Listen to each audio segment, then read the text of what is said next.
అసలు semen analysis అంటే ఏంటి?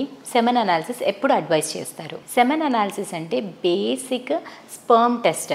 అది మగవాళ్ళలో వీర్య కణాలు అంటే స్పర్మ్ కౌంట్ ఎలా ఉంది, మొటిలిటీ ఎలా ఉంది అని తెలుసుకునేది బేసిక్ టెస్ట్. సో ప్రెగ్నెన్సీకి ప్లాన్ చేసుకునే వాళ్ళకి మగవాళ్ళలో basic evaluation first semen analysis తోటి స్టార్ట్ అవుతుంది. సో సెమెన్ అనాలిసిస్ మనకి కామన్గా diagnostic centres or else preferably fertility సెంటర్స్లో చేయడం జరుగుతుంది. సెమెన్ అనాలిసిస్ చేసే ముందు మనకి minimum gap 2 to 5 days gap పెట్టుకొని ఫర్టిలిటీ సెంటర్లో శాంపుల్ ఇవ్వాల్సి వస్తుంది. సో సెమెన్ అనాలిసిస్లో మనం ఏమేం చెక్ చేసుకుంటాము? ఫస్ట్ వాల్యూమ్, మొత్తం సెమెన్ వాల్యూమ్ ఎంత ఉంది అని చెక్ చేస్తాము. తర్వాత కలర్, సెమెన్ కలర్ అనేది మనకి light white to yellowish colour ఉంటుంది.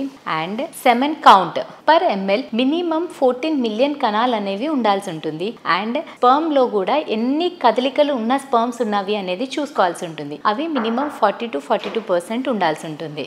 అండ్ మంచిగా కనబడే స్పర్మ్స్ అంటే ఒక్కొక్క స్పర్మ్ కి కూడా మనకి హెడ్, మిడిల్ పీస్, టేల్ అనేది ఉంటుంది. ఎందుకంటే హెడ్ లోనే మనకి స్పర్మ్ ది జెనెటిక్ మెటీరియల్ అనేది ఉంటుంది. అండ్ టేల్ అనేది స్పర్మ్ ముందుకు వెళ్ళడానికి హెల్ప్ చేస్తుంది. సో అన్ని పీసెస్ కూడా బాగుండడం ఇంపార్టెంట్. అలా స్పర్మ్ మార్ఫాలజీ అంటే 100 స్పర్మ్స్ లో మినిమం 4% స్పర్మ్స్ అనేది నార్మల్గా ఉండాలి. ఇవన్నీ మనకి basic sperms, basic test. So sperm count check చేసుకుంటాము, మొటిలిటీ చెక్ చేసుకుంటాము, వాల్యూమ్ చెక్ చేస్తాము, అండ్ ఆకారం అంటే మార్ఫాలజీ కూడా చెక్ చేస్తాము.